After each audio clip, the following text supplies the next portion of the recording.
The Imperial War Council convened beneath the vaulted ceilings of the dreadnought Aurelian Spear, its chamber bristling with holographic projections of a planet half-shrouded in jungle.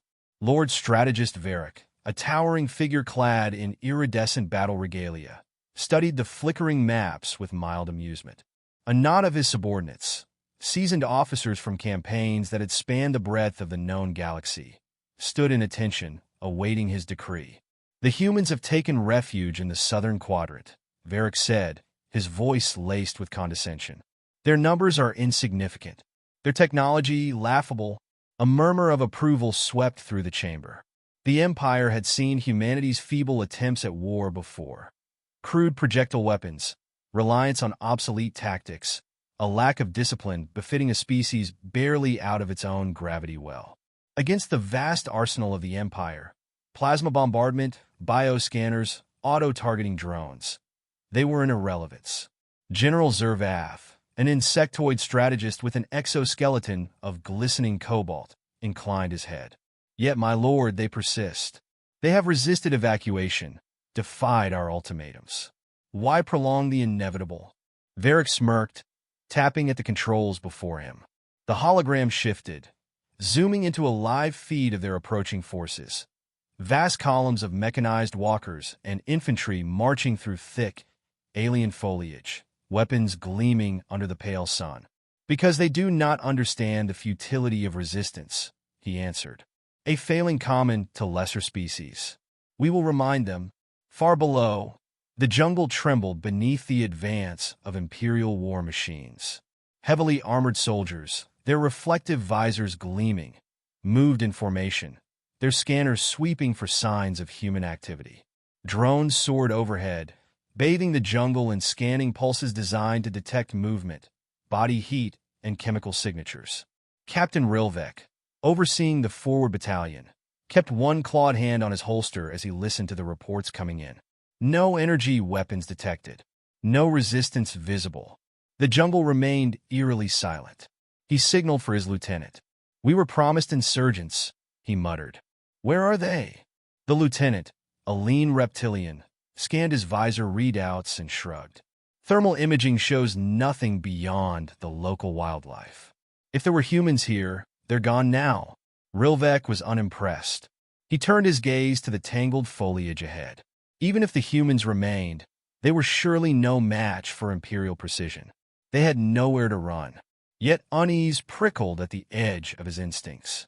Something about this silence was unnatural. The squad pressed forward, boots crunching against damp undergrowth.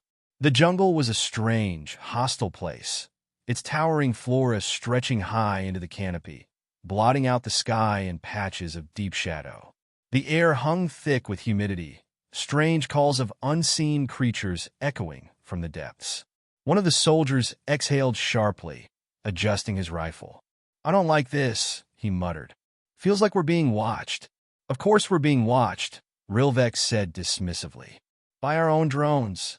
This mission is already won, soldier. We're here to clean up the remains." And yet, at that moment, a distant crack split the air. Rilvek's instincts sharpened. He raised his hand for silence. The entire column halted. He exchanged a glance with his lieutenant, both creatures' expressions tightening. "What was that?" the lieutenant hissed. Rilvek scanned his feed. "A misfire?" The next sound was different. It was not the high-pitched discharge of an energy weapon, nor the burst of a plasma bolt. It was duller, more abrupt, followed immediately by the unmistakable sound of one of their soldiers collapsing. The column rippled with confusion. Soldiers swiveled, searching the jungle for any sign of movement. "Report!" Rilvek barked. A voice crackled in his comms. "Unit 3 is down." I don't see the shooter." The unease that had been gnawing at Rilvek's gut turned into something colder. He gestured sharply, motioning for his forces to spread out. "Thermal scans now," he ordered. Soldiers adjusted their visors, switching to infrared.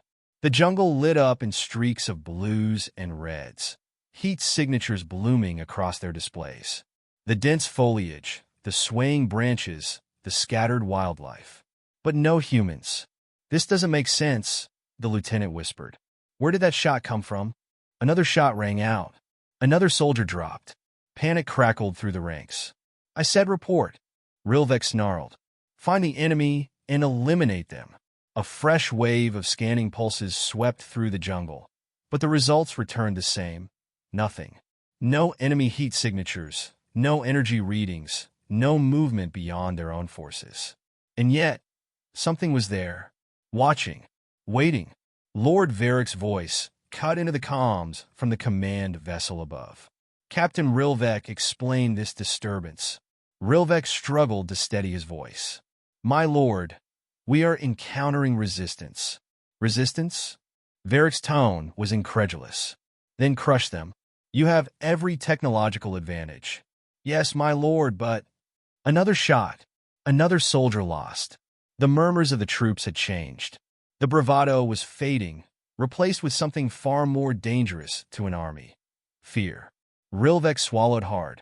My lord, I don't think we can see them. Silence stretched over the comms. Then, for the first time, Lord Varric's voice lacked its usual certainty. Explain? Rilvek stared into the jungle, the shadows stretching long and deep, hiding something his technology could not touch. He exhaled. They're here, he said, but they're invisible. The jungle had swallowed them whole. Every breath the Imperial soldiers took felt thick, weighted by the humidity and the gnawing unease of an enemy they could not see. Captain Rilvek moved cautiously now, his arrogance carved away by the silent precision with which his troops had been picked off. Their formation had unraveled. The once tight ranks were now a loose cluster of uneasy figures, scanning the dense foliage with jittery, uncertain movements. A rustle to the left sent a soldier spinning, his weapon raised, only to find nothing but shifting shadows. The jungle played tricks on them, or perhaps something within it did.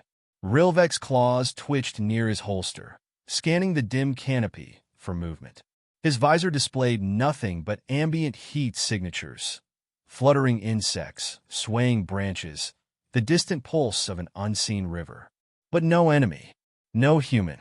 Another shot rang out, the crack of it sharp and sudden. The soldier nearest Rilvek staggered, his helmet snapping back as he crumpled to the damp earth. Panic swept through the ranks. The whispers had started now.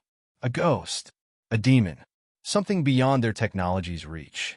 Rilvek knelt beside the fallen warrior, peeling away the helmet's shattered visor.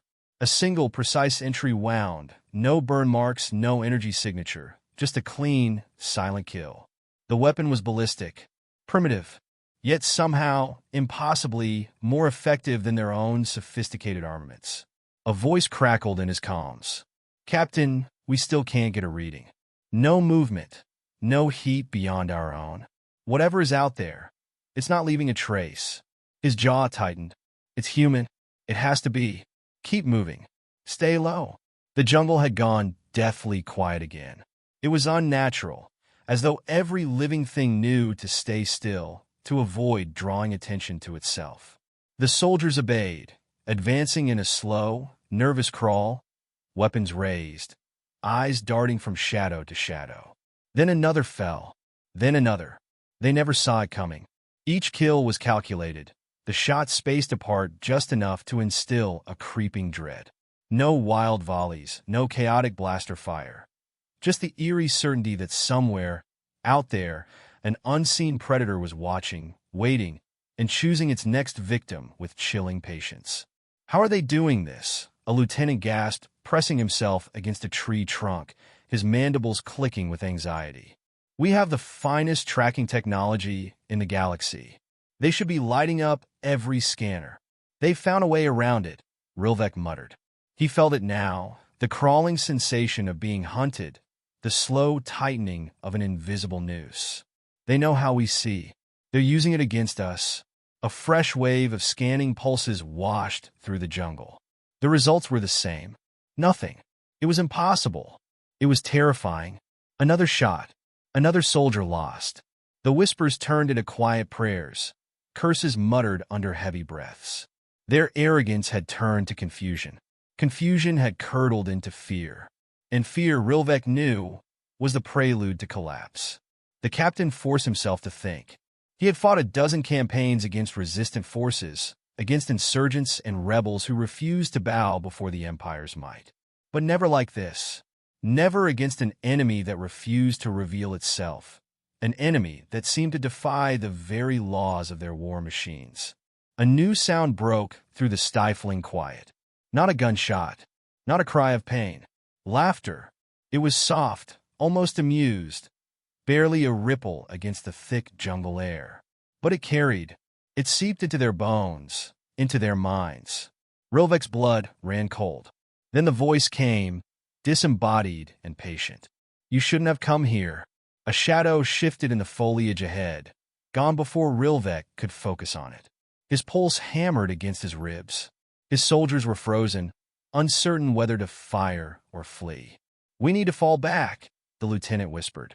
No, Rilvek snapped, though his voice lacked its usual iron. Hold position. We fight. A body dropped from the trees. Not one of theirs. It was an Imperial officer, stripped of his armor, his lifeless eyes staring upward. A message had been carved into his chest, crude but clear. Leave. Silence choked them. The jungle exhaled, and for the first time in his career, Captain Rilvek understood what it meant to be prey. Captain Rilvek forced his breathing to steady, though his pulse pounded like war drums in his chest. The jungle pressed in from all sides, thick with unseen eyes, thick with the knowledge that every movement could be his last. His forces had been whittled down to a scattered handful, their training crumbling beneath the relentless, invisible assault. Another soldier fell, his strangled gasp barely registering before his body hit the damp earth. Rilvek clenched his jaw. They couldn't stay here. They had to move, had to find a way to break the cycle of slow, methodical slaughter. But how did one fight a ghost? His calm crackled to life. Sir, our reinforcements. They're not coming, he interrupted. He already knew the truth. No message had been received. No reinforcements dispatched. Either the humans had disrupted their long-range signals, or command had written them off as lost. We're on our own? Silence. Then, the whisper of shifting foliage. Rilvek raised his weapon, scanning the shadows for movement. A shape flickered, there, just beyond the reach of his visor's sensors. He fired, plasma scorching through the air, but he already knew it was futile. Another shot answered his, a whispering crack that found its mark. The lieutenant beside him crumpled, a red bloom spreading across his chest. The laughter returned. Soft, patient. You're already dead, the voice murmured, floating through the jungle like mist. You just haven't hit the ground yet. Rilvek's claws tightened around his weapon. He had fought against rebels, insurgents, planetary militias, but never had he faced an enemy that turned the battlefield itself against him. He had dismissed their tactics as primitive. He had scoffed at their reliance on camouflage and concealment. And now his soldiers lay cold in the dirt, and he could not even see the ones who had killed them. Fall back, he ordered. Regroup at the ridge. Move. The survivors broke into a desperate sprint, stumbling over twisted roots and thick undergrowth, abandoning all sense of formation. Precision had failed them. Technology had failed them. Survival was all that remained. One by one they ran. One by one they fell. Rilvek ran too. His breath tore from his lungs, his heart hammering in his ears. He dared not look back. He could hear the others behind him, but their numbers were dwindling. He reached the ridge, turned, prepared to fire. But there was no enemy, only the suffocating silence of the jungle. The air was thick with humidity and death. His comm sputtered. Sir, we can't see them, A shot. The voice cut off. Rilvek gritted his teeth. He had fought too long, survived too much to die here, to die like this. His mind raced. The humans weren't using energy weapons. They weren't leaving behind the telltale glow of Imperial targeting systems. They were using something else, something the Empire had disregarded as outdated, as ineffective. Projectile weapons. Ballistics. The kind that left no energy signature, that heat scanners didn't detect. The kind that didn't light up a visor's display, leaving soldiers blind to their own demise. He switched off his visor. The world shifted. The overlay of data disappeared, the filtered view of the jungle vanishing, leaving him with nothing but his own eyes. And then he saw them, shadows in the trees, figures draped in shifting, living camouflage, faces streaked with earth and sweat. They had been there the whole time, moving with a precision that defied technology's reach, vanishing between heartbeats, striking without warning. The nearest humans saw him looking. Their eyes met. Rilvek fired first, but the human was faster. Pain exploded in his side. His weapon tumbled from his grasp. He staggered, clutching at the wound, breath hitching as warm blood seeped between his fingers. The jungle swayed. The shadows moved closer. A figure stepped forward, rifle lowered. A human, smaller than him, lean but strong, their eyes calculating. Not the face of a primitive, not the face of an inferior. The human crouched beside him, inspecting the wound with the casual ease of a predator that had already decided its prey was finished. "You never had a chance," they murmured. "You thought your machines would see everything. You thought technology made you invincible. But war isn't won by machines." Rilvek tried to speak, but his voice failed him. The darkness pressed closer. The human stood, turning away.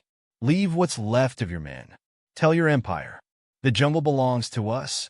Then they were gone, and for the first time in his life, Captain Rilvek knew what it was to lose.